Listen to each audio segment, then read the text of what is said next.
Hello दोस्तों, स्वागत करती हूँ आपका आपके अपने यूट्यूब चैनल रामधेरी क्लासेस में। आज शनिवार है तो आज हम सॉल्व करेंगे क्विज अभ्यास क्लास 9 का मैथ्स का। वीक है 20 और डेट है 20 नवंबर 2021। तो प्लीज़ वीडियो को पूरा देखिएगा, लाइक कीजिएगा और दोस्तों के साथ शेयर ज़रूर कीजिएगा। चैनल पे आप नए हैं तो चैनल को सब्सक्राइब कर लें और बेल आइकन को ज़रूर प्रेस करें जिससे नेक्स्ट वीडियो की नोटिफिकेशन आपको मिल सके। देखिए पहला प्रश्न देखते हैं। कौन दे रखा है PQR।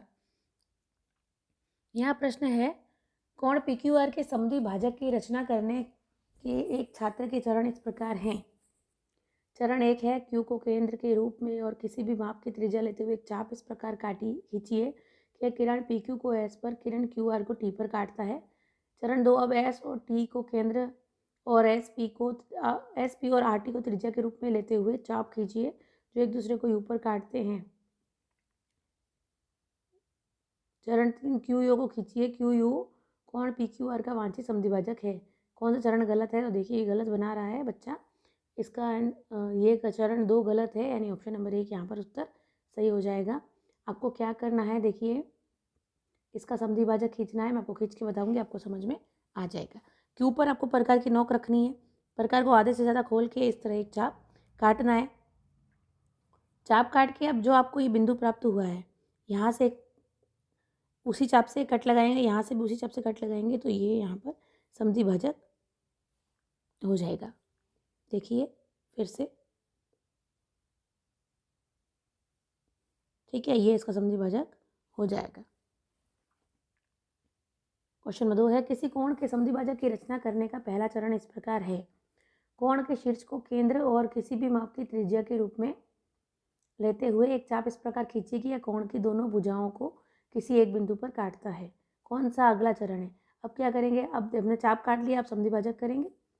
फिर इसका अगला चरण होगा, जब चाप और भुजाओं के प्रतिच्छेद बिंदुओं को केंद्र तथा पिछले खींचे गए चाप की त्रिज्या के आधे से अधिक माप की त्रिज्या के समान माप के चाप खींचिए जो एक दूसरे को किसी बिंदु पर काटते हैं। तो यहाँ पर ऑप्शन नंबर 4 आपका सही है। अगला है, रेखाखंड WT के लंब समद्विभाजक की रचना करने के एक छात्र के चरण इस प्रकार हैं। चरण 1, W और T को केंद्र के रूप में तथा रेखाखंड WT के आधे से अधिक माप की त्रिज्या का एक चाप एवं रेखाखंड WT के आधे से कम माप की त्रिज्या का एक दूसरा चाप रेखाखंड WT के दोनों तरफ खींचिए। तो पहला चरण ही गलत लग रहा है।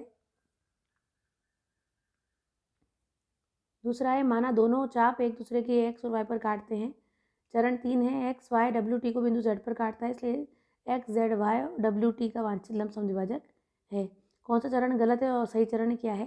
तो इसका आंसर हो जाएगा ऑप्शन नंबर 2।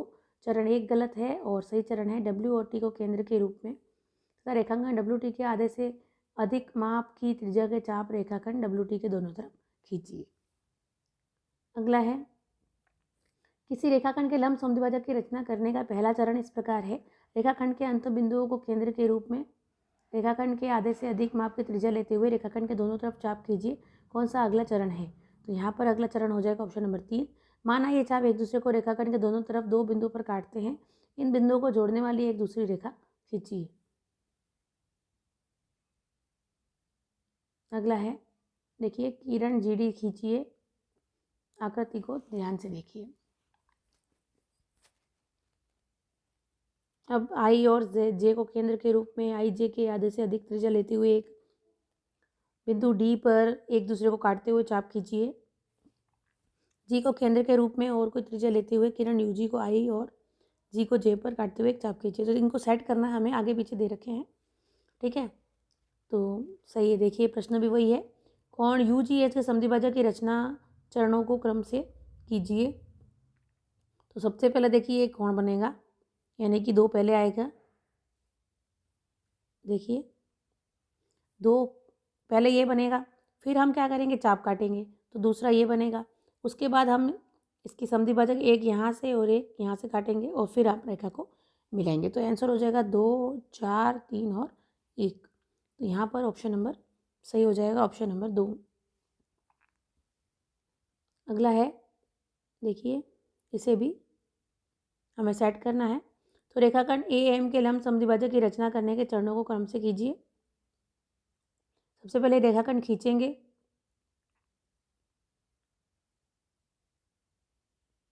सबसे पहले हम रेखाखंड खींचेंगे, ठीक है, ये वाला पहले आएगा, फिर दोनों का ऊपर नीचे कट लगेगा इधर समझी यहाँ से और यहाँ से, तो 2,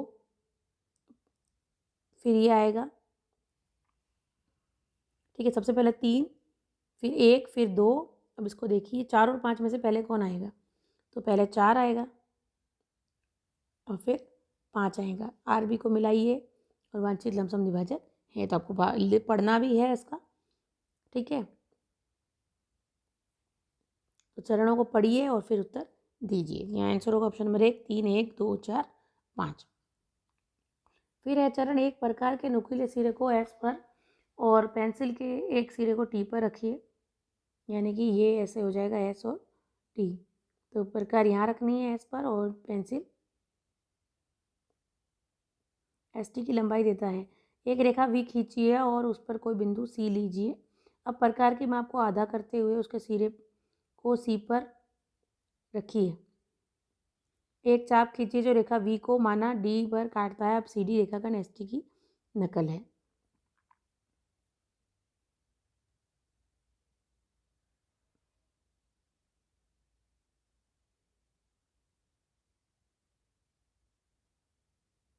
यहाँ पर देखेंगे रोहन एक रेखाखंड एस टी खींचता है, बस रेखाखंड की नकल सी डी बनाना चाहता है।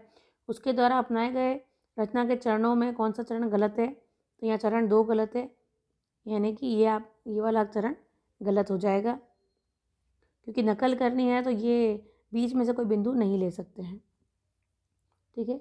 यहाँ होगा ऑप्शन नंबर 2 सही उत्तर। अगला है कंपास पॉइंटर को पैमाने के शून्य चिन्ह पर रखें। पेंसिल बिंदु को 7.2 सेमी के निशान तक रखें। एक रेखा एन खींचकर उस पर एक बिंदु जी चिन्हित करें। फिर है जी एच आवश्यक लंबाई का एक रेखाखंड है। ये ध्यान रखते हुए कंपास की सेटिंग न बदले, उसके नुकीले सिरे को जी पर रखिए और एन एच को काटने के लिए एक चाप खींचिए। तो यहाँ पर क्रम जमाने हैं। 7.2 सेमी लंबाई एक रेखाखंड को बनाने में चरणों को लगाइए। सबसे पहले होगा एक रेखा एन खींचकर उस पर एक बिंदु जी चिन्हित करें, तो ये 2 होगा, सबसे पहले 2 नंबर आएगा, ठीक है। फिर आएगा हम पहले रेखा खींचेंगे, फिर हम 7.2 है तो 7.2 को मापेंगे प्रकार से, ठीक है। तो यहाँ पर सबसे पहले 2, फिर देखिए यहाँ चारों को साथ में देखिएगा तो समझ में आ जाएगा।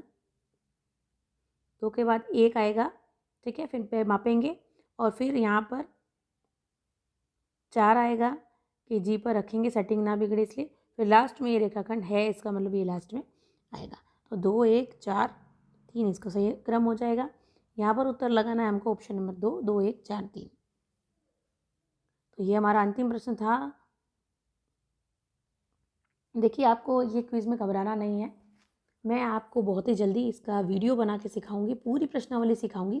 क्लास 9वीं की 9th की मैथ्स का जो भी आपका कोर्स है एग्ज़ाम का, उसकी हम ऑनलाइन क्लासेस शुरू करने जा रहे हैं।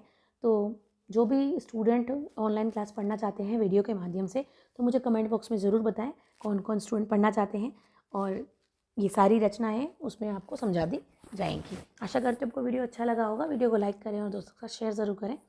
जल्द मिलेंगे अगले वीडियो में। धन्यवाद।